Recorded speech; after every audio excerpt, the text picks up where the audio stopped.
Hello everyone, this is Gurpreet Singh from TNT Realty. Today we are going to discuss a very important topic in commercial real estate investment is the rented properties. Why people invest money in rented properties? The idea and the objective of investing money in rented properties is to create a passive profitable rental monthly income. This is very important for all the investors to create their portfolio. They also have a residential property, they also have a commercial property. In their portfolio, they also have to have some percentage of investment in rented properties. To create your rental portfolio, you have three major options to invest in. Firstly is retail commercial, second is office space, and the third is institutional buildings. To create your rental portfolio, as an organization, we always suggest to invest money in commercial property. अगर आप residential से किसी भी commercial property को compare करेंगे तो between residential and commercial जो rate of return है वो कमर्शियल प्रॉपर्टी में हमेशा से ही हाई होता है. अगर मैं normal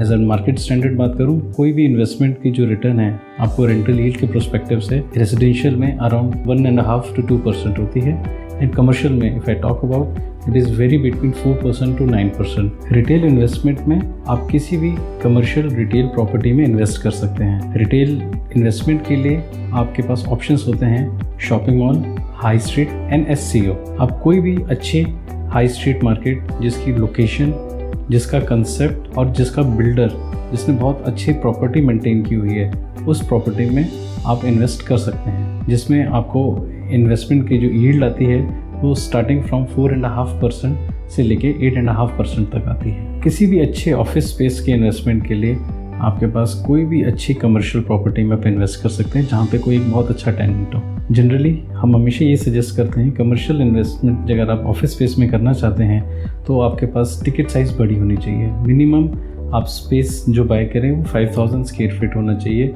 so that in future you will get a good tenant. जो भी कमर्शियल ऑफिस स्पेस की प्रॉपर्टी की वैल्यूएशन निकालते हैं वो उसकी वैल्यूएशन निकलती है उसकी टेनेंट से, उसकी लीज टर्म्स एंड कंडीशन से और उसकी लोकेशन से.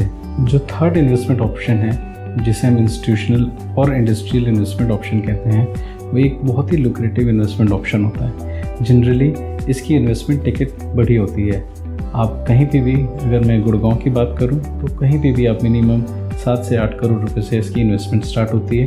It can go up to around 70-75 CR. ये इन्वेस्टमेंट अपॉर्चुनिटी के फ़ायदे बहुत हैं. इस इन्वेस्टमेंट अपॉर्चुनिटी से आप long term rental income create कर सकते हैं. जनरली इस इन्वेस्टमेंट में जो आपको टेनेंट्स मिलते हैं, they all are big group, they are big companies, they are MNCs majorly, so where your rent are very secure. Basic rule to invest in commercial properties बहुत ही important factor है. Generally बहुत सारे market में options available हैं. बहुत सारे लोग गलत इन्वेस्टमेंट में ल्योर हो जाते हैं.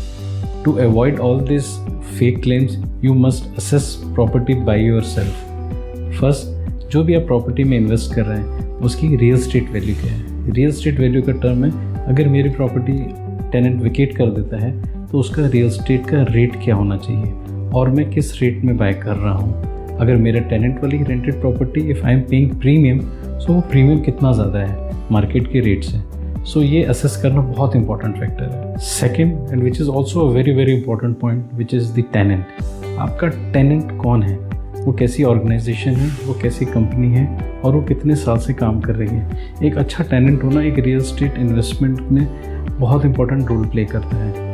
उससे फ्यूचर में अगर आप कोई प्रॉपर्टी से एग्जिस्ट लेना चाहते हैं या प्रॉपर्टी को सेल आउट करना चाहते हैं तो उसकी जो वैल्यूएशन होती है वो टेनेंट पे बहुत ज़्यादा मैटर करती है. सो एक अच्छा टेनेंट होना एक लॉन्ग टर्म रेंटल यील्ड के प्रोस्पेक्टिव से और सिक्योर एंड सेफ इन्वेस्टमेंट के ऑब्जेक्टिव में बहुत मैटर करता है. Third point is location. Location बहुत इंपॉर्टेंट रोल प्ले करता है किसी भी प्रॉपर्टी की वैल्यूएशन पे. ऐसी प्रॉपर्टी हमारी होनी चाहिए कल को हमारा टेनेंट किसी भी रीज़न से छोड़ के जाता है वो लोगों के रेडार में होनी चाहिए और लोगों के विश लिस्ट में होनी चाहिए कि आपका एक टेनेंट जाए, दूसरा टेनेंट आपकी प्रॉपर्टी लेने के लिए तैयार खड़ा हो. उस प्रॉपर्टी के लिए 3 फैक्टर बहुत ज़्यादा इंपॉर्टेंट होते हैं. एक, प्रॉपर्टी बहुत अच्छी मेंटेन होनी चाहिए. दूसरी, उसकी लोकेशन बहुत अच्छी होनी चाहिए.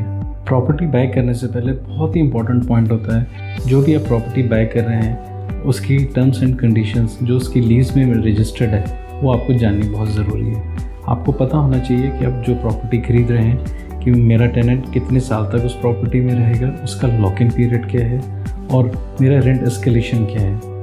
ये मार्केट के स्टैंडर्ड क्लॉज होते हैं कि जो भी हमारा रेंट एस्केलेशन है वो हर 3 साल के बाद 15% होता है और जो लीज होती है वो 9 साल के लिए साइन होती है। Lock in period mutually decide होता है between the tenant and the landlord. Commercial investment की अगर हम बात करें, अगर मैं थोड़ा आपको पिछले 2 डिकेड पहले लेके जाता हूँ, अगर मैं 2000, 2004, 2005 की बात करूँ, जनरली कोई भी अच्छी कमर्शियल इन्वेस्टमेंट 2-2.25 करोड़ की टिकट से नीचे नहीं आती थी। ओवर द पीरियड जो स्मॉल टिकट साइज इन्वेस्टर होता था उसकी अप्रोच से बाहर होती थी, but over the period of last 7-8 years, builders have realized the potential of the small investors. Now fragment real estate का concept आ गया है जिसमें एक बड़ा tenant होता है, उसमें आपको small size की shops मिल जाती हैं जिसमें आपकी investment somewhere around 30 lakh to 40 lakh से start होती है. It can go up to 1.5 CR. ये इन्वेस्टमेंट एक बहुत ही अच्छी इन्वेस्टमेंट अपॉर्चुनिटी होती है फॉर द रिटेल इन्वेस्टर। आज अगर मैं किसी भी चीज़ को अगर किसी फाइनेंशियल प्रोडक्ट से कंपेयर करूँ जो सबसे सिक्योर है, दैट इज़ फिक्स्ड डिपॉजिट। अगर फिक्स्ड डिपॉजिट की मैं बात करूँ, आज की डेट में जो बैंक रेट ऑफ रिटर्न दे रहा है which is somewhere around 5.5 to 4.25 to 6%, आज उस इन्वेस्टमेंट अपॉर्चुनिटी में उतना यील्ड नहीं मिलती जितना you can earn over the commercial property. Second जो बहुत इंपॉर्टेंट पॉइंट है कि आपकी कैपिटल एप्रिसिएशन। अगर आप कोई मनी फिक्स्ड डिपॉजिट में पार करते हैं तो आपको सिर्फ रिटर्न इंटरेस्ट के रूप में मिलता है, बट आपका जो प्रिंसिपल है वो एक स्टैग्नेंट ही रहता है। बट इन कमर्शियल इन्वेस्टमेंट आपकी जो प्रॉपर्टी की जो एप्रिसिएशन है over the period of time, जो आपने प्रिंसिपल इन्वेस्टमेंट की होती है प्रॉपर्टी में, वो अप्रिशिएट होती है। और दूसरी इसमें जो ब्यूटी होती है, आपकी प्रॉपर्टी हर 3 साल बाद आपको रेंट एस्केलेशन मिलता है। वो डिपेंड करता है हर प्रॉपर्टी टू प्रॉपर्टी। कई प्रॉपर्टी में 10% रेंट एस्केलेशन मिलता है, कई प्रॉपर्टी में 15, और कई जगह ऐसे भी हमने टर्म्स एंड कंडीशंस देखे हैं जो कम रेट में इनिशियली लीज साइन होती है, उसके फर्स्ट 3 ईयर्स के बाद उसमें रेंट 25% भी एस्केलेशन मिल जाता है।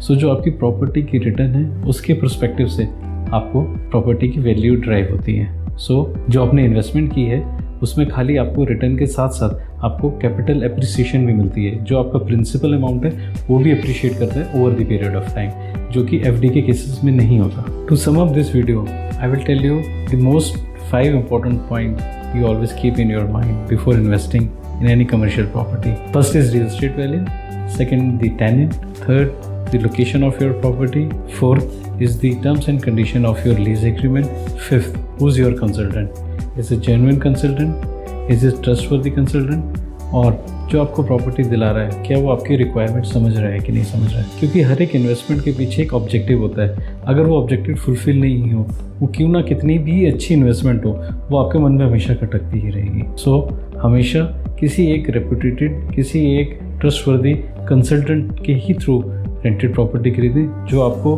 खाली प्रॉपर्टी ना सेलेक्ट कराए बट आपको समझाए उस प्रॉपर्टी के pros and cons, so that before investing you should know what you are buying and what is the valuation of your property.